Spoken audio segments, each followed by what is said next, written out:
échouer n'est pas abandonner.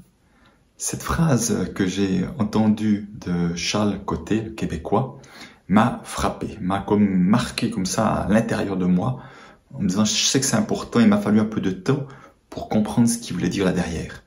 Et ça me paraît extrêmement important de comprendre la différence, particulièrement ce début d'année, au moment où on parle de résolution et tout. Après, vous apprenez pas, c'est pas la question, parce qu'au fond, des résolutions, on en prend tout au long de l'année. Mais ce qu'il y a derrière vous permettra probablement d'aller plus loin que ce que vous avez fait jusqu'à présent.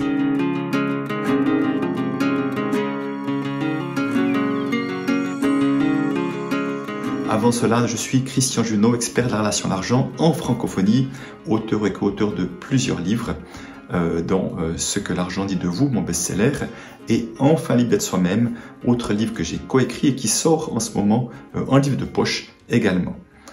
Alors, je reprends cette phrase, échouer n'est pas abandonner.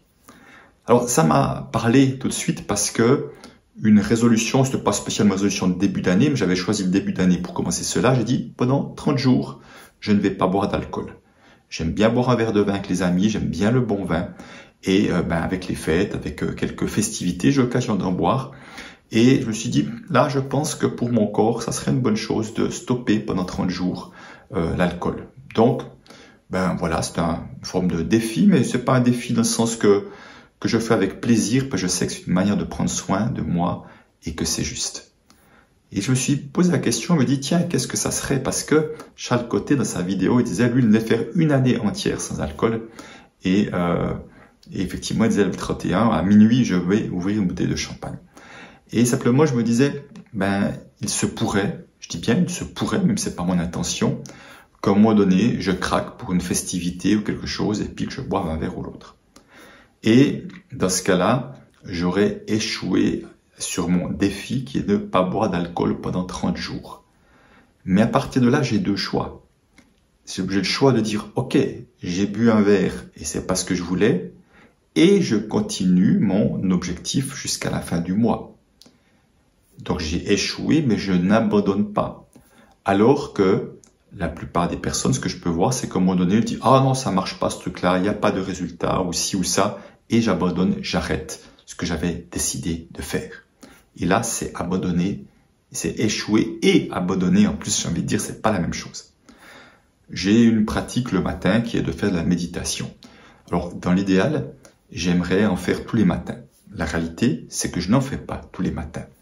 Alors, si je m'étais fixé comme objectif d'en faire tous les matins, je peux dire que j'ai échoué, mais c'est pas pour autant que j'ai abandonné cette idée de faire la méditation tous les jours et de le faire le maximum possible. De la même manière, j'essaie de faire du jogging 3 fois par semaine. Est-ce que j'arrive chaque semaine? Non, j'arrive très souvent, mais pas chaque semaine. Et c'est pas parce que je n'y arrive pas que je vais abandonner cette pratique-là. Donc, vous voyez, c'est vraiment important de ne pas baisser les bras. C'est pas parce que vous n'arrivez peut-être pas à l'objectif que vous auriez aimé atteindre que ce que vous faites déjà n'a pas déjà de la valeur, ne vous permet pas déjà quelque chose de positif, que même si je venais à boire de l'alcool une fois pendant le mois de janvier, je me serais quand même fait du bien pour autant. Même si c'était 2 ou 3 fois, je me serais aussi fait du bien. Voilà, même si c'est pas 0 fois, comme c'est mon objectif actuellement. Donc, c'est important de se souvenir de cela. Et puis, dans les travaux d'un Américain, je ne sais plus le nom, qui parle de la courbe du changement, il explique que quand on met en place une nouvelle activité, une nouvelle manière de faire, en général, on pense qu'on aimerait que ça soit comme linéaire, qu'il y ait tout de suite des résultats qui se manifestent de manière régulière. Il dit, c'est pas du tout comme ça que ça se passe.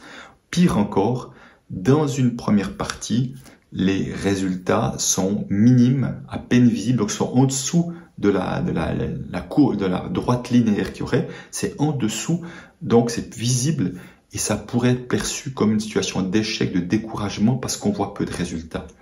Mais simplement, si on continue encore, et surtout si on le sait, c'est d'autant plus facile, il y a un moment donné où ça va traverser la ligne droite et ça va être comme exponentiel. Les résultats vont être beaucoup plus importants que ce qu'on aurait pu espérer.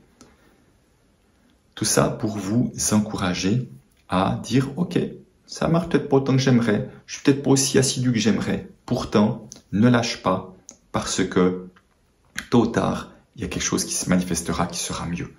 Et j'ai même envie de dire, la meilleure façon, encore pour moi, c'est de faire quelque chose parce qu'on sent que c'est juste de le faire, sans chercher à avoir de résultats. Quand je vais faire du jogging, je ne cherche pas à courir à une certaine vitesse, je pourrais, mais c'est pas mon objectif, je cherche juste à me faire du bien, et ça me fait du bien. Même si j'arrive pas à le quantifier, j'arrive pas à le dire, mais je sais que ça me fait du bien, au-delà de pouvoir le quantifier. Donc, à un moment donné, je crois qu'en plus, si on arrive à lâcher prise sur le résultat, ça sera encore mieux, selon moi. Donc, rappelez-vous de cela, échouer n'est pas abandonner. Donc, continuez là où c'est juste de faire quelque chose pour vous, ou de ne pas faire quelque chose pour vous aussi, parce que ça vous fait du bien, même si c'est pas selon la régularité que vous avez imaginé, parce que souvent nous sommes extrêmement exigeants avec nous-mêmes. Et commencez une chose à la fois, pas 3 choses à la fois, parce que ça me paraît important. Je finirai comme avec ça, parce que ça me paraît important aussi.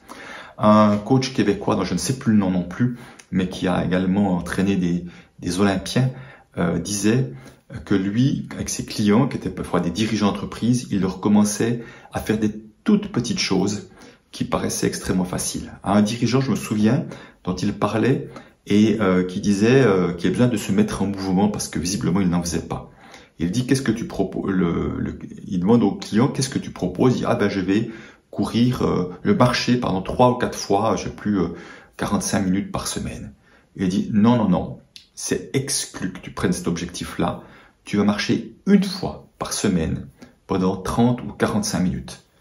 Puis le gars lui dit ah mais c'est pas beaucoup et tout, dit tu vas commencer par cela, on revoit ça dans 1 mois.